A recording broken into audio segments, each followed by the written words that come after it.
সবাইকে আমন্ত্রণ জানাচ্ছি আমাদের আজকের আলোচনায়। একজন রিসার্চারের সবচেয়ে গুরুত্বপূর্ণ বিষয় যেটি, একটি রিসার্চ প্রপোজাল কিভাবে সাবমিট করতে হবে বা কিভাবে লিখতে হবে। তো রিসার্চ প্রপোজাল লেখা এবং সাবমিট করা এটা পুরোপুরি আসলে আ একটা একজন রিসার্চার যখন শুরু করেন তার কাজ, তিনি কিন্তু চিন্তা করেন যে তার রিসার্চ পেপারটাকে কতটা হাই ইমপ্যাক্ট জার্নালে তিনি পাবলিশ করতে পারবেন।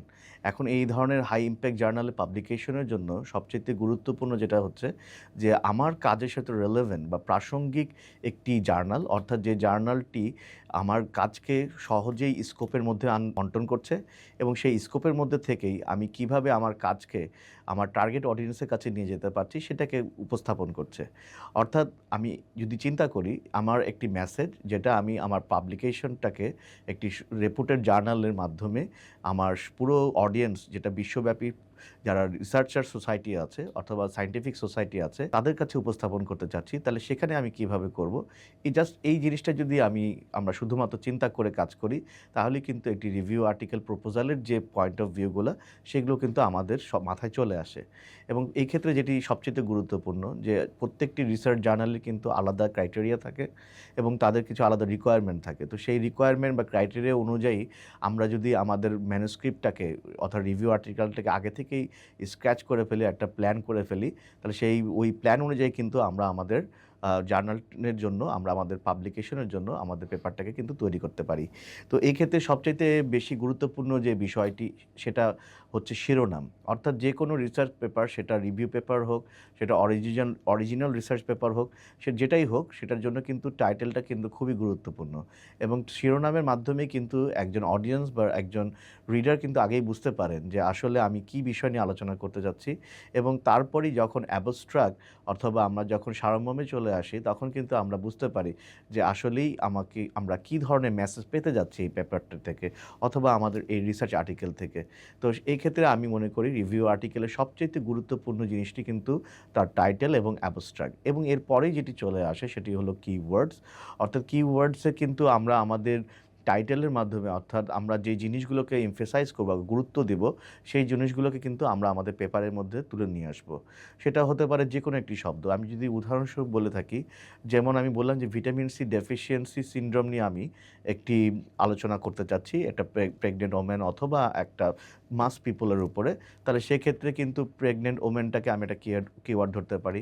ভিটামিন সির যে ডেফিসিয়েন্সি, এটাকেও কিন্তু আমরা একটা কিওয়ার্ড হিসেবে ধরে নিতে পারি।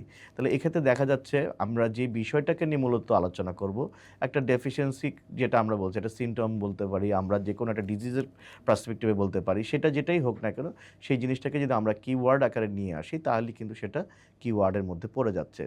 তারপরে আমাদের অবশ্যই ইন্ট্রোডাকশন পার্টে আমরা আমাদের পূর্বের যে রিসার্চগুলো থাকে, সেটা 20টা পেপার হতে পারে, 30টা পেপার হতে পারে, 40টা পেপার হতে পারে। এক্ষেত্রে কোনো বাধা ধরার নিয়ম নেই যে আমাকে 50টা পেপারই পড়তে হবে অথবা 100টা পড়তে হবে। এখানে আমরা শুরুতেই আমাদের যতটুকু পেপার আমাদের রিলেভেন্ট গুগল সার্চের মাধ্যমে অথবা আমাদের রিসার্চ র্যাবিটের মাধ্যমে, কারণ আজকাল নতুন নতুন অনেক কিন্তু চ্যাট জিপিটির মাধ্যমে, এআইয়ের মাধ্যমেও কিন্তু আমরা অনেক কিছু আজকাল জেনারেট করতে পারি।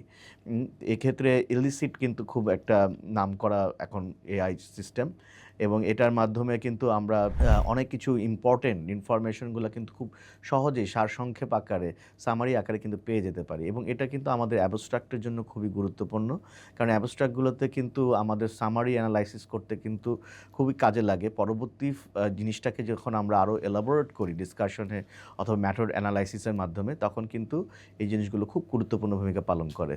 তো সেক্ষেত্রে ইন্ট্রোডাকশন পার্টে আমরা 20টা পেপার থেকে যখন যে ইনফরমেশনগুলো পাচ্ছি, সেটাকে জাস্ট আমাদের নিজেদের যে রিলেভেন্ট টাইটেলের সাথে মিল রেখে আমরা যে জিনিসগুলোকে তুলে ধরবো পরবর্তীতে আমাদের ডিসকাশন পার্টে বা আমাদের রেজাল্ট পার্টে, সেই জিনিসগুলোকে আমরা ইন্ট্রোডাকশন পার্টে সুন্দর করে প্যারাফ্রেজের মাধ্যমে আমরা কিন্তু উপস্থাপন করতে পারি। এবং এরপরে আমরা বিভিন্ন আমাদের যে গবেষণার গুরুত্ব দিন দিন বেড়েই চলেছে। উচ্চশিক্ষা কিংবা চাকরির ক্ষেত্রে এগিয়ে থাকতে হলে নিজের নামে কিছু পাবলিকেশন থাকা অত্যন্ত জরুরি। মার্নেট দিচ্ছে 100টিরও বেশি থিম এবং এবং সাব থিমে অথর এবং কো অথর হিসেবে গবেষণায় অংশগ্রহণের সুযোগ, যেখানে থাকছে 10,000 টাকার সমমূল্যে 5টি কম্প্রিহেন্সিভ ট্রেনিং। তাছাড়াও গবেষণার প্রতিটি ধাপে থাকছে নিয়মিত মেন্টরশিপ, থাকছে মার্নেটের ফ্রি মেম্বারশিপের সুযোগ। এছাড়া আপনার পছন্দ মতো আন্তর্জাতিক ইন্ডেক্স জার্নালে গবেষণা প্রকাশের সহায়তা তো থাকছে। তাই আর দেরি না করে এখনই রেজিস্ট্রেশন করুন। ম্যাথোলজিক্যাল অ্যানালাইসিস, সেই ম্যাথোলজিক্যাল অ্যানালাইসিসে আমরা কিন্তু আমাদের যে অ্যাপ্রোচগুলো থাকে সেই সিস্টেমেটিক বা আমাদের মেটা অ্যানালাইসিস যে অ্যাপ্রোচগুলো সেগুলো কিন্তু আমরা পরবর্তীতে কাজে লাগাতে পারি এবং এগুলোর মাধ্যমেই আমরা কিন্তু একটি তথ্যবহুল আমরা কিন্তু রিপোর্ট অ্যানালাইসিস করতে পারি।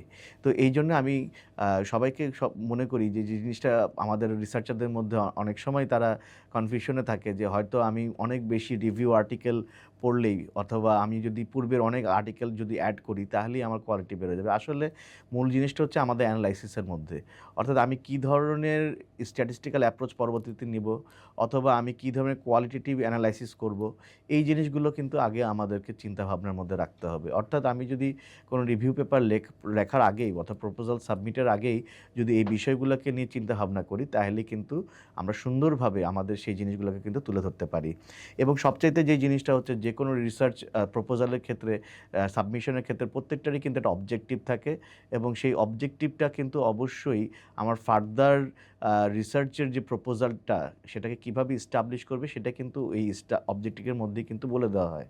অর্থাৎ আমরা যে কোনো রিসার্চ যখন আমরা করি তখন সেটা অবশ্যই কোনো উদ্দেশ্য থাকে, অর্থাৎ এই রিসার্চটা নিশ্চয়ই কোনো কিছু ওয়েলবিং করবে সোসাইটির জন্য অথবা কোনো পলিসি মেকারের জন্য হেল্প করবে অথবা ইন্ডাস্ট্রির জন্য কোনো নিউ ইনসাইটস নিয়ে আসবে। তো এই ধরনের তথ্যবহুল ইনসাইটসগুলো অবশ্যই কিন্তু একটা ইন্ডাস্ট্রিয়াল রিভলিউশন অথবা ইন্ডাস্ট্রি ডেভেলপমেন্টের জন্য কাজ করে এবং বহির্বিশ্বে আমরা ডেভেলপ কান্ট্রিতে কিন্তু এই ধরনের হাই ইন্ডেক্স জার্নাল পাবলিকেশনগুলোর গুরুত্ব কিন্তু দেখতে পাই এবং তারা কিন্তু সবসময় এই ধরনের হাই ইন্ডেক্স জার্নাল পাবলিকেশনের যে বিষয়টা আমি একটু আগে বললাম সেটাকে কিন্তু তারা খুব গুরুত্ব দেয় এবং সায়েন্টিফিক ওয়ার্ল্ডে দেখা যায় বিশেষ করে আমাদের রিসার্চার যে একাডেমিক লেভেলে আমরা যারা রয়েছি তারা কিন্তু ওই ধরনের পাবলিকেশনগুলোকে গুরুত্ব দিই যেগুলো কিন্তু সায়েন্টিফিক্যালি হাই ইন্ডেক্স জার্নালে পাবলিশ হয়ে থাকে এবং সেক্ষেত্রে অবজেক্টিভগুলো, এইমগুলো এবং স্কোপগুলো কিন্তু খুব গুরুত্বপূর্ণ ভূমিকা পালন করে। তো একজন রিসার্চার এবং একজন রিভিউয়ার যখন লিখবেন তার পেপারটা অবশ্যই তার রিসার্চের টাইটেল, তার অবজেক্টিভ, তারপরে তার এইম, এই বিষয়গুলোকে অবশ্যই গুরুত্ব দিতে হবে। রিভিউ আর্টিকেল যখন আমরা সাবমিশনের জন্য চেষ্টা করব বা কাজ করব তখন অবশ্যই আমাদের আর্টিকেলের যে স্কোপগুলো সেগুলোকে কিন্তু খুব গুরুত্বের সাথে চিন্তাভাবনা করতে হবে, কারণ প্রত্যেকটার কিন্তু স্টাডি একটা টাইম লাইন থাকে, একটা সময়কাল থাকে এবং ওই স্টাডি গ্যাপগুলো কিন্তু ওই টাইম লাইনটাকে ফলো করেই কিন্তু করা হয়।